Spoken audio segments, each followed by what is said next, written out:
Well, hello there, everybody. Welcome to Political Fight Club. I'm Robert Durden, and this morning we're going to be talking about the news again. I've spent a lot of time talking about Striketoberfest and making a lot of jokes lately, but quite honestly, it's just been the usual shit.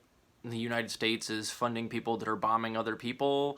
There's a military-industrial complex that's gaining steam, and there's tons of poverty at home, and the infrastructure bill that is supposedly a Build Back Better plan is not building back anything, really, other than the pockets of the elites.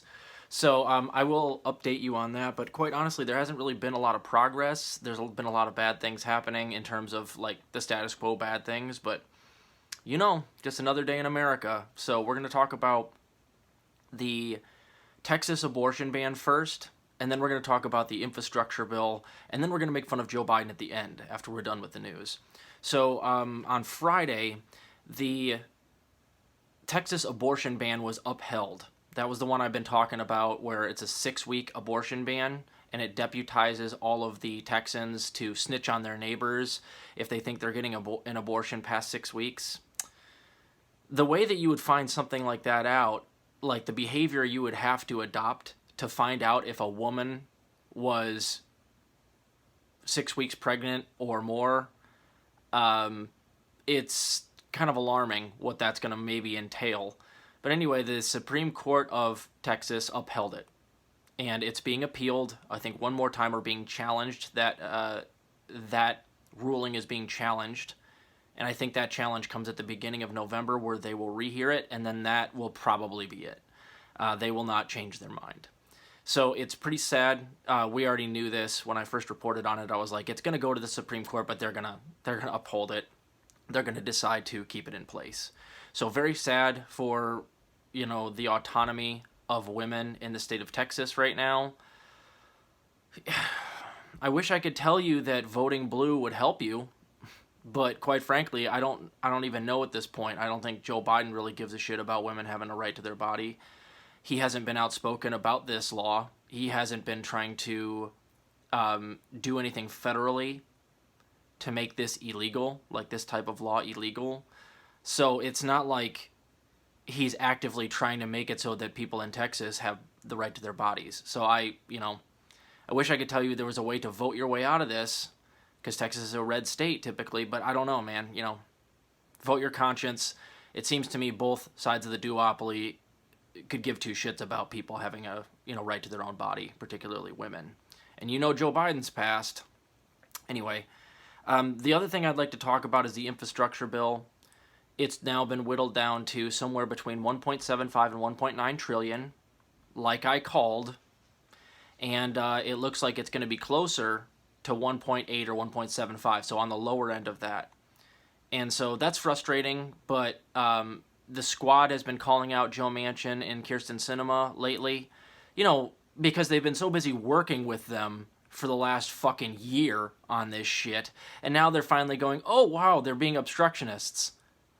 You guys are idiots. You guys are absolute idiots if you thought up until now that this was going to be some sort of like honest bargain that we were going to do, some sort of actually sit down around a table and decide what's best for everybody. So now they're like, Ilhan Omar said something about Joe Manchin on Twitter, and I'm going to read that to you. Meanwhile, Pramila Jayapal said something in a speech that is about Joe Biden that is one of the worst things I've ever heard come out of the mouth of one of the squad members. And I'm also going to point out that they are contradicting each other. You'll see what I mean in a second. So Ilhan Omar was talking about Joe Manchin and how he always seems to whittle everything down. Surprise, surprise.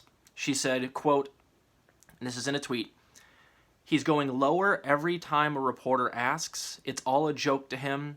He isn't negotiating. He's killing the bill."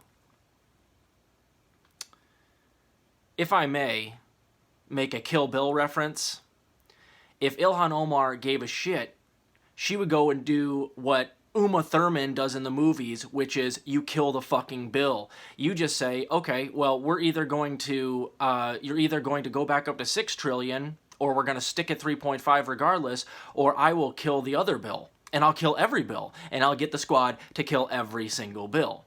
And then you know what'll happen? Joe Biden will go, oh shit, Well, if the squad is going to kill the Bills, I have to whip Joe Manchin. Remember, guys, Joe Manchin is only as powerful as Joe Biden really allows him to be. So even though, yes, it is Manchin and Sinema's fault, it is the buck stops with Joe Biden, because it's his job to whip votes, especially his own party, because he was on the campaign trail saying that he could not only reach across the aisle, but that he was going to get things done. And he looks weak and very much not FDR-like, which he also promised he was going to be like, or other people have called him that, if he can't even whip his own party when he has a majority. So what you do, if you're Ilhan Omar, is you have to call out Joe Biden also. And as it turns out, she should be calling out Pramila Jayapal, because this is what Pramila Jayapal said in the same day about Joe Biden during a speech. And I quote, "The president is the inspirer, the closer. He is the convincer, the mediator-in-chief. He is doing a phenomenal job." If that doesn't make you want to shit your pants and throw up at the same time, I don't know what will. Let's read that again. The president is the inspirer, the closer. He is the convincer, the mediator-in-chief. He is doing a phenomenal job. It hurts to even read it. Now, if you were to read it with all of the antonyms for all of those descriptors in there, it actually makes a lot of sense. Let's read it how I would read it if I were, in Congress talking about Joe Biden. The president is not very inspiring. He would never be my closer because he sucks, and he's not getting anything done. He is not the convincer. He is very unconvincing to people on both sides of the aisle. He is not very good at mediating anything, unless, of course, he's giving the Republicans what they want. He is not the mediator-in-chief at all. He is doing a terrible job. See, that sentence actually sounds pretty accurate. So my point is that if Pramila Jayapal is saying this, I wish that Ilhan Omar, next time she sees Pramila, would slap her in the fucking face and then tweet at her constantly being like, Manchin and Sinema, who are standing in the way, are not being mediated or convinced or inspired or having to close with your mediator-in-chief, who's the President of the United States. So if he's all of those things that you just said, why the fuck aren't Manchin and Sinema falling in line? And why aren't we even close to meeting in the middle? We need something like $17 trillion in this infrastructure bill to combat climate change and to update our infrastructure to like sustainable green infrastructure. The highest that the Democrats ever went, allegedly, was $10 million. But I don't think that was ever on the table. I think the thing that was the closest to being on the table that was an actual bid was like $6 trillion. And then that within a week went down to $3.5 trillion. And then I called that it was going to be another tug of war where Manchin was going to pull it down to like 1.8. And that's exactly where it landed. So what we've done is we've gone from the pinnacle, the ideal, which is like 17, 18 trillion, down to 1.8, about 10%. And people like, Pramila Jayapal are acting like this is some sort of enormous victory. And that's exactly what I said was going to happen too, is that once they get some shit done that's like 1.75, 1.8 trillion, where it gives you universal pre-K and one more year of child tax credits, but nothing fucking else, they'll act like he's FDR and do a victory lap around the fucking country, and everybody will just be cheering, "Let's go Brandon," the entire fucking time, and they'll be telling Biden, "Oh, hey, you hear that, Joe? They're saying, let's go Biden." This is infuriating. Anyway, I'd just like to point out that on my show, I've called Joe Biden a lot of things. I've made comparisons to a lot of fictional characters, and I called this beforehand. In fact, I called him, for instance, before he even took office, I believe, in public. I was like, this is going to be like Mr. Magoo. Does he look a little bit like Mr. Magoo now? He's like Mr. Magooing his way through his presidency, like he's blind, doesn't know where he is, he's nearly getting hit by cars, but they just barely miss him. Like in the nick of time, something happens where he doesn't have a safe fall on his head like the old cartoon used to do. He's just barely not getting killed.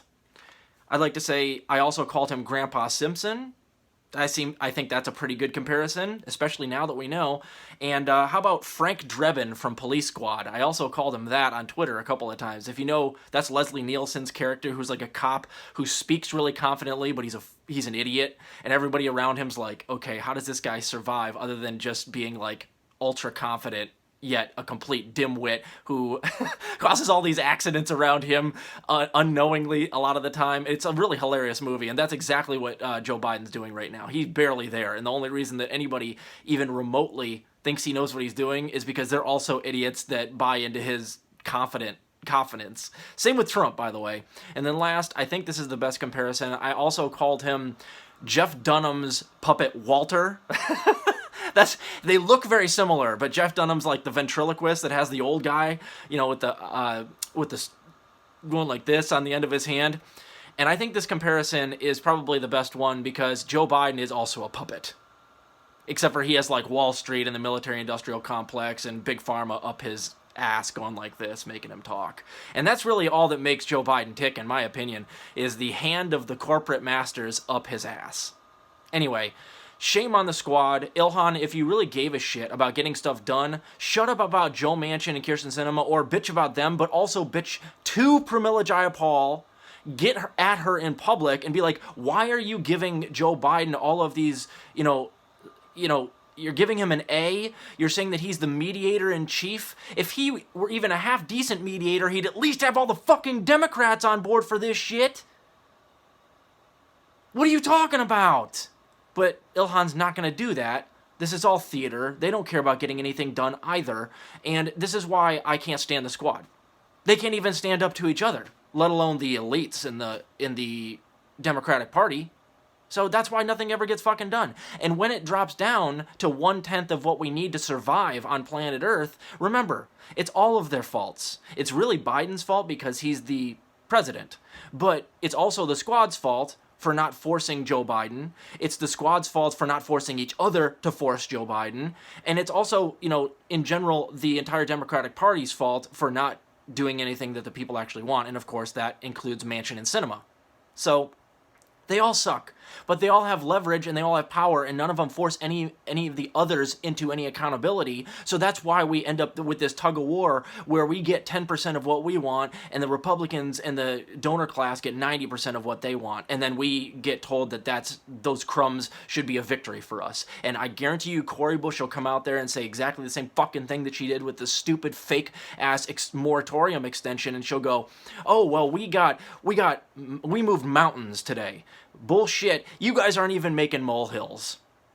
You guys aren't doing shit. So I hate to tell you guys, the squad is failing, the Democratic Party is failing, Joe Biden's failing, and Manchin and Sinema are getting exactly what their donors pay them to achieve. Welcome to America.